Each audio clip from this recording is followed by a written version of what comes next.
Buenas tardes, buenas noches, buenos días en todas las partes del mundo que nos ven. Gracias por la sintonía. A los tiempos voy a conversar con Juan Carlos de Espinosa, es asambleísta por la provincia del Cañar, un militante activo, un crítico, un analista de la realidad nacional. Bienvenido, Juan, un gusto, gracias por permitirnos la entrevista. S- Todo el mundo, todas las ciudades, todos los ciudadanos, pues inician el año nuevo, digamos así, con esperanza, con fe. Pero parece que en la República del Ecuador esta esperanza, esta fe se va diluyendo. No sé si sea una apreciación subjetiva, amiga Juan. Bienvenido, buenas tardes. Buenas tardes, querido amigo, y casi noches. Buenas noches a los amigos y amigas que nos honran con su sintonía, aunque tarde para expresarles los mejores deseos en el año nuevo. Todo año nuevo está lleno de esperanzas, aunque como tú dijiste, la nuestra es fallida, es llena de pesimismo por todo lo que ha ocurrido en tan pocos días. El imperio invadió un país latinoamericano y decían que era para darle paz, democracia, pero ha sido para llevarse el petróleo. Solo que ahora entre ellos, los grandes grupos de las transnacionales petroleras empiezan a decir sus verdades.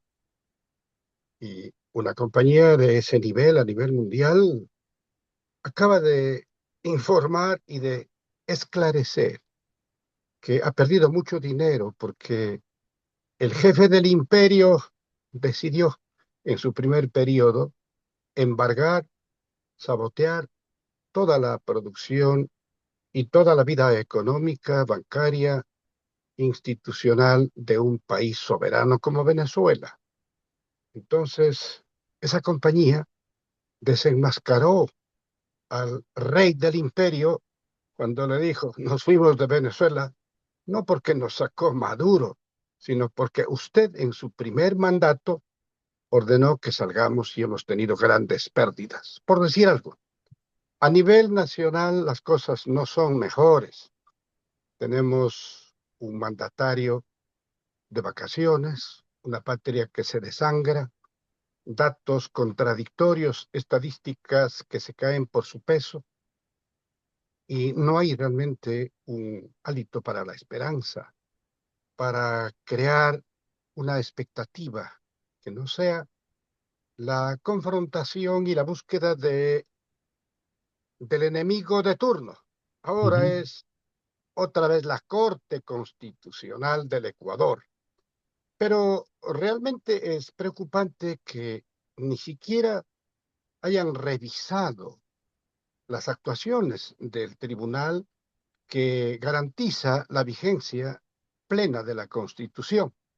Y en un hecho totalmente intrascendente, porque esa no es la intención de la sentencia emitida por la Corte Constitucional, tanto así que la ministra de Ambiente y Energía aclara el tema y dice que ni siquiera tiene efecto retroactivo, que ni siquiera afecta a los procesos que ya están en marcha, que no afecta la legislación que rige esta clase de contratos. Lo que no permitió la sentencia de la Corte Constitucional es que se lleven el santo y la limosna los fanáticos de la privatización. Eso es todo. Pero ya le acusaron a la Corte Constitucional, inclusive de los inminentes apagones que ya anoche pudimos sentir en algunas regiones del país. Como que se buscan a quien echarle el muerto, como se dice, y esto no es un signo de madurez, de esperanza, de racionalidad en el hecho político, sino todo lo contrario.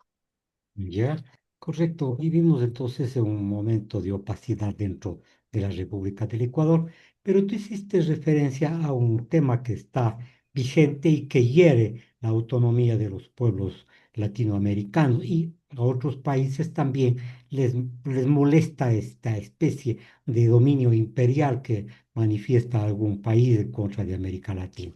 Venezuela, todo un mapa, toda una historia, toda una antología supuestamente del narcotráfico, los cárteles de la droga, en fin. Pero tú dijiste, y quisiera que amplíes un poquito más del concepto, fue para llevarse el petróleo, para adueñarse del petróleo. Pero ¿cómo van a hacer si el pueblo venezolano, entiendo, se encuentra en resistencia, Juan? La realidad no es lo que dicen los áulicos del sistema neoliberal proimperialista. La realidad es otra. Lo que existe es el secuestro del primer mandatario de Venezuela y su esposa para aplicarle una justicia a la carta y al antojo.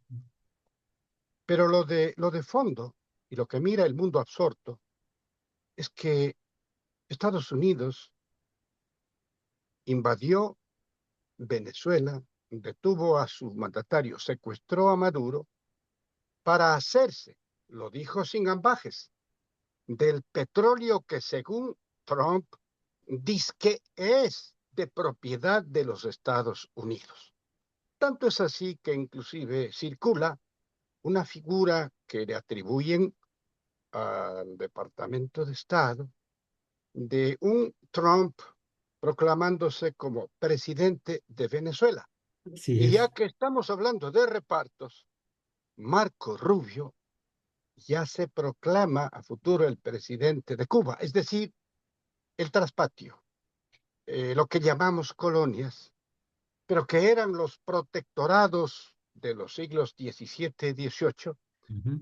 vuelven a tener vigencia cuando, además, haciendo una generosa, entre comillas, concesión, se dice que van a entregarle alguna parte de el valor que rinde el petróleo venezolano, pero eso sí, a cambio de que le compren todo a los Estados Unidos. El Claro. problema Ujú. entonces es una puja entre comerciantes, entre mercaderes, que no venga la mercadería procedente de ultramar, que América para los americanos, solo así entienden, y que nosotros somos parte de ese imperio sin beneficio de inventario y sin derecho a proclamar algo que es intrínseco en el corazón de los seres humanos, Correcto. su dignidad y su soberanía, su sentido de pertenencia a un país como los que nosotros habitamos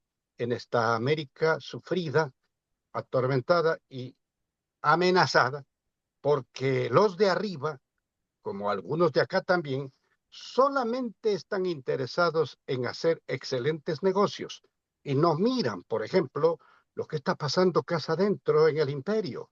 Bien. Allá hay una descomposición social, hay un deterioro de la calidad de vida de la gente, hay sobre todo una acusación fuerte en contra del mandatario, a quien inclusive en uno de los eventos de cine que se realizaron el fin de semana, actores como Robert De Niro y Rufino, Ujú. o Rufano, Búfalo, alguien de eso, Rúfalo, manifestaron claramente una crítica directa en contra del presidente norteamericano.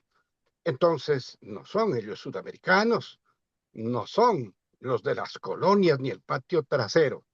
Hay un descontento, hay una descomposición, hay una desilusión en el imperio y nos miran a nosotros con estas amenazas, que en el caso de Venezuela ya fue una consumación de una invasión, como un distractor. Y en eso nosotros tenemos dolorosas experiencias. Los distractores, como el nuevo enemigo que ya se inventaron con la pobre Corte Constitucional, que a los tiempos cumple con su papel de ser garante de la Constitución del Ecuador. Sí, por cierto, el análisis que tú realizas es muy claro en cuanto a buscarse un nuevo enemigo, porque se dice que la pelea es entre dos. Si no tienen un contendor, entonces desaparecen del espectro político de las redes, en fin, se inventan un enemigo. Pero por otro lado, la nacionalización del petróleo se dio en 1976 y nació PDVSA, justamente la industria petrolera. Entonces los americanos están señalando que 50 años han sido ocupados por parte de los gobiernos venezolanos y que les ha causado una enorme pérdida. Y en la rueda de prensa que dio el señor Trump preguntó quién les obligó a abandonar a las petroleras Venezuela. Y las petroleras dijeron, usted, señor Trump, en 1900, en 2019. Por favor, Juan, ¿cuál es tu entrevista, tu parecer? Cuando se produjo un hecho de soberanía nacional como es la nacionalización de los recursos que pertenecen a los connacionales de cada uno de nuestros países latinoamericanos en el año, efectivamente, 1975-76, gobierno de Carlos Andrés Pérez, que Pérez. ni de lejos se parecía a nada que no sea un neoliberalismo a ultranza, una derecha perfilada, pero era tanta la urgencia de poner las cosas en orden que se procedió a la nacionalización del petróleo del país que más reservas tiene en el planeta. Ujú. Y las empresas, las transnacionales petroleras que hacían tareas de perforación, de exploración y de explotación en Venezuela, fueron indemnizadas en forma acordada, de tal manera que no hubo ninguna cuenta pendiente, que no sea este discurso que se la trae desde las catacumbas de un imperialismo abusivo, prepotente, que no respeta la ley, que no respeta la normativa internacional para el gran tirano del norte. La ONU es una oficinita que no tiene ninguna importancia y esta organización se deja vapulear porque realmente se somete. Y esto es lo grave. Salimos de un estado en el que el mundo tiene que replantearse la defensa de los derechos de los diferentes países del mundo. Acá no puede imponerse la unilateralidad, el globalismo detrás de los intereses de una sola potencia. Acá tiene que existir una visión plurieconómica, política, que englobe a todos los países que hoy tienen otra fisonomía y otra forma de producción. Por ejemplo, los BRICS, Brasil, Rusia, la India, China y Sudáfrica. Y Correcto. detrás de los BRICS se han alineado una enorme cantidad de países que ya representan al momento más del 40% del Producto Interno Mundial. Así es. Es decir, la economía ya no es de un solo emperador. La economía es plurivalente, tiene visiones diferentes. Ya no puede hablarse de un monopolio absorbente y abusivo. Es entonces urgente que los países encontremos eh, mecanismos de integración. Lo era UNASUR, por ejemplo, pero lo destruyeron los traidores. Ujú. Y entonces hay otros mecanismos, repito, como el BRICS para economías emergentes, que han demostrado que son capaces de competir y con ventaja con los diferentes sectores tradicionales que se han mantenido con la hegemonía de esa producción. Repito, se habla de Venezuela que se le va a reconocer parte del precio de ese petróleo, a condición de que no reciban dinero, sino producción Ujú. de los Estados Unidos, ninguna otra más. Entonces, aquí es un regateo de sectores económicos poderosos y de por medio la soberanía, la dignidad, la vida, el destino y el futuro de millones y millones de compatriotas que vivimos en esta patria grande, más abajo del Río Grande del Sur. Con las palabras tuyas me haces recordar la obra Huasipungo, en donde a los campesinos por su trabajo les entregaban ciertos tickets para que vayan a comprar en las tiendas de los propietarios, de los dueños, doble negocio. En este caso está sucediendo cosa igual con los Estados Unidos o pretende con Venezuela. Pero que el petróleo venezolano y el petróleo del mundo prácticamente no es de los países, y este es un análisis propio que para preparar la entrevista, los estados se subyugan y regalan el petróleo, entregan el petróleo a través de las concesiones. Esto es totalmente lícito dentro del mercado. Bajo ninguna circunstancia, y nosotros tenemos experiencia. Antes del gobierno del presidente Correa, la distribución de lo que producía el petróleo era el 20% para el país y el 80% para las transnacionales.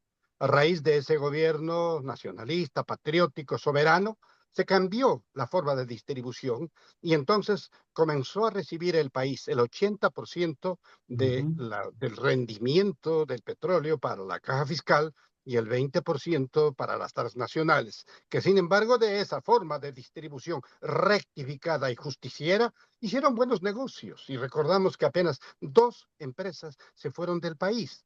El resto se quedaron haciendo buenos negocios. Imagínense, compatriotas, qué negocio habrá sido antes de que se haga esa rectificación histórica. Volvimos a lo mismo. Solo que el traidor ya no distribuía el 20% para el Estado, sino apenas el 15%, y el claro. 85% volvieron a recibir las transnacionales. Entonces ahora el reparto ya ni siquiera es en dinero. Ahora lo van a pagar en especies producidas en Estados Unidos, con lo que se cierran los mercados de ultramar. Es imposible comerciar con China, con la India, con Japón, con Rusia y otros países emergentes que tienen economías fortalecidas y con una oferta de producción muy importante y competitiva. Pero acá se trata de imponer la voluntad imperial. Bien. Por cierto, en 1999 el señor Chávez impuso una política, yo diría, petrolera más estatal y soberana, y redujo la competencia o la autonomía de las compañías de extranjeras y orientando los ingresos a programas sociales. Esto es lo que molesta, que haya, o entre comillas, una repartición un tanto más justa de los recursos. Esto hizo que se deterioren justamente las relaciones con las empresas norteamericanas y que también el ámbito político se caldee, Juan. Todo esto molesta profundamente a los empresarios que han gobernado desde el imperio y sus áulicos y chirlis que proliferan en nuestra zona para desgracia de sus connacionales.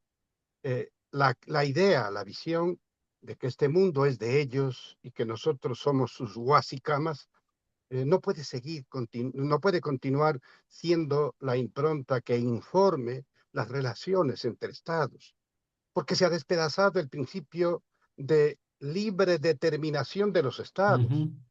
el principio de no intervención absolutamente para nada y la presencia nula de organismos internacionales que observen aquellos comportamientos y los llamen al orden, prácticamente ha convertido el abuso en una acción consumada y los hechos no pueden verificarse ni legalizarse porque lo hayan consumado con el abuso de la fuerza, del poder, la prepotencia y la complicidad de quienes tienen la obligación de levantar la voz en defensa de la soberanía de todos los estados del planeta.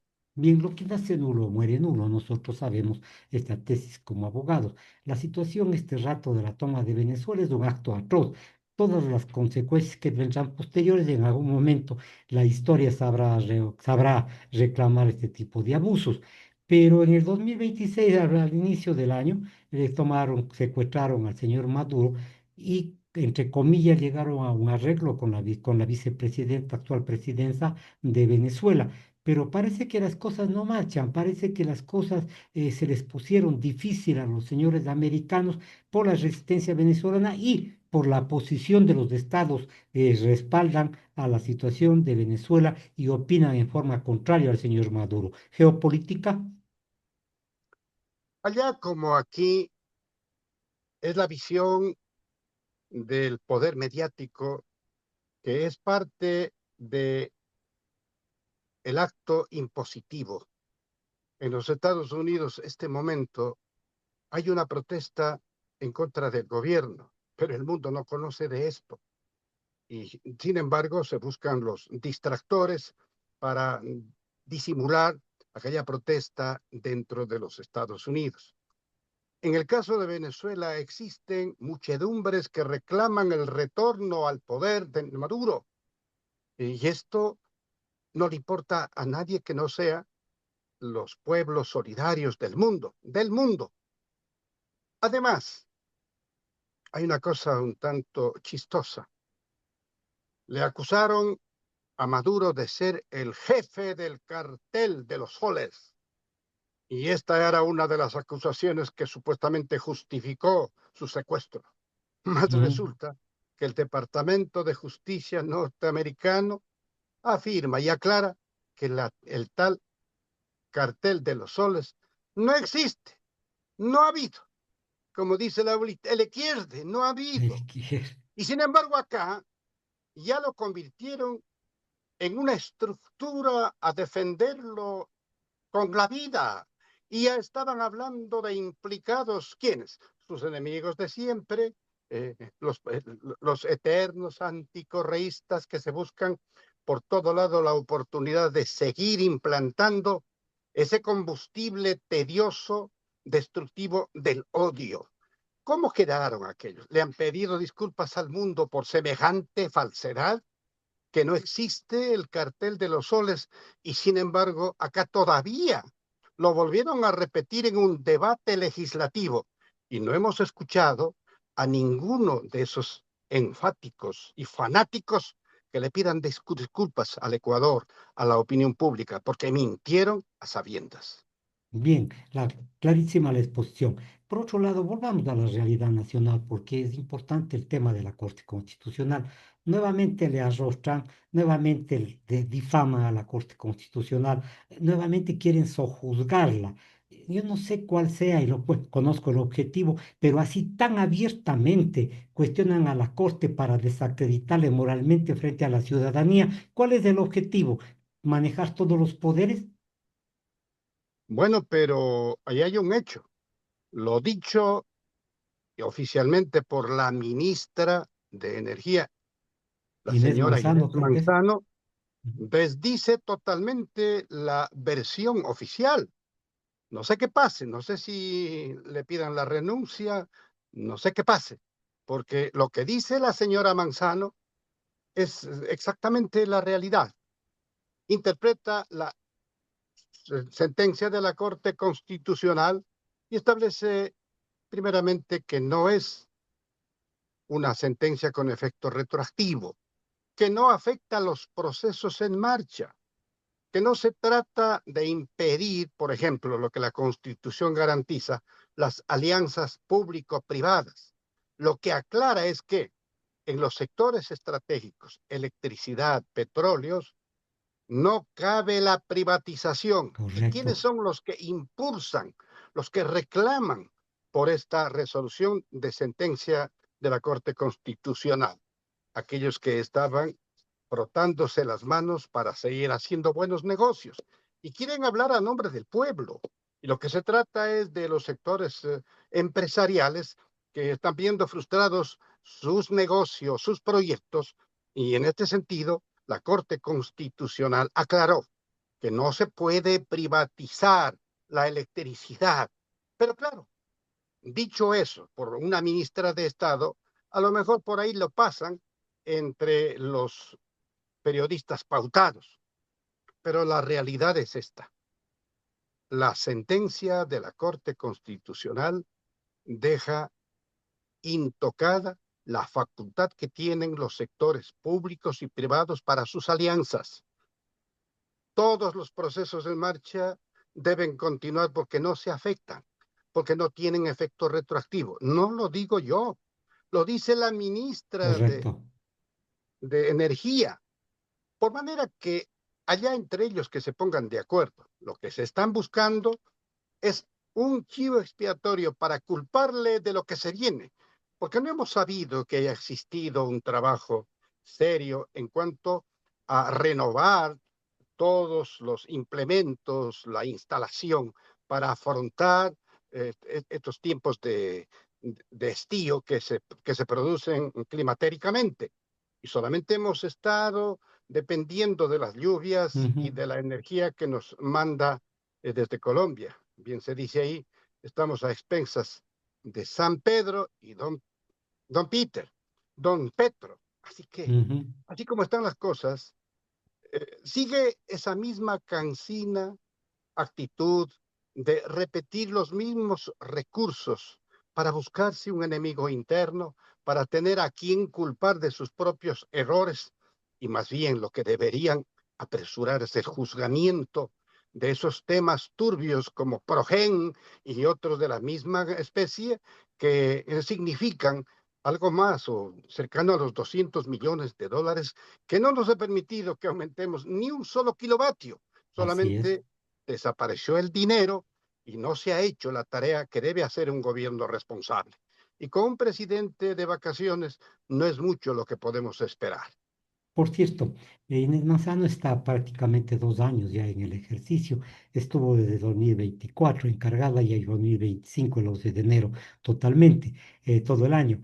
Pero aquí existe una desintonía entre el gobierno ausente, por cierto, y la militancia de los partidarios del señor Noboa. ¿Esto será suficiente para reventar ese switch? Quiero decir, revientan este switch un poco, aplacan y la señora Manzano se va para su casa. La señora Manzano a lo mejor se va al servicio exterior, así suelen hacer. En lo demás, no es mucho lo que puede esperar el país. Quienes han sido muy bien servidos son precisamente quienes han venido a hacer buenos negocios y están desesperados porque les permitan la privatización de todo negocio que les rinda dinero, que les rinda utilidades, a despecho de la descomposición de una sociedad que siente el desempleo, la falta de producción, la inactividad económica, la inseguridad que ahora es imparable, que nos tiene prácticamente asustados, temblando de miedo. Ahora todo lugar del Ecuador está en peligro. Ya lo está Mocolí, que era la isla de la fantasía. Allá también matan y simplemente no pasa nada. Ujú, Se han tomado por asalto los grupos de delincuencia organizada, han impuesto sus caprichos tenebrosos. Ayer nomás, la noticia de 5 cabezas colgadas en el puerto de Puerto López. Puerto López en Ujú, Manaví. Todo esto es atroz, nos tiene asustados y no tenemos quien nos defienda, no tenemos quien garantice nuestro derecho a una vida mejor. Así que hay cosas que pueden suceder de inmediato, pero cuando la prioridad es mantenerse a la saga de lo que hace el jefe imperial, que repugna la multilateralidad y busca por todos los medios la hegemonía total de un mundo en el que supuestamente Occidente le pertenece y América con todos sus países sudamericanos y centroamericanos dice que son su patio trasero. Cuando eso sucede, la agenda del Ecuador se posterga y se olvidan las verdaderas realizaciones que merece el Ecuador, la obligación que tiene un Estado de solucionar sus problemas. Tenemos enormes problemas a los que se agrega el agravamiento de la inseguridad que es realmente atroz, que nos asusta a todos. Así que, querido Marco, no es mucho lo que podemos esperar. Más bien, ojalá la voluntad popular sea la generadora de nuevas herramientas democráticas que nos permitan buscar nuevos derroteros. Muchas gracias, Juan, por tu entrevista. Siempre claro, didáctico. Señoras y señores, me voy del aire. Juan Cárdenas de Espinosa, es asambleísta de la provincia del Cañar, conversó con nosotros. Buenas noches y gracias. Muchas gracias.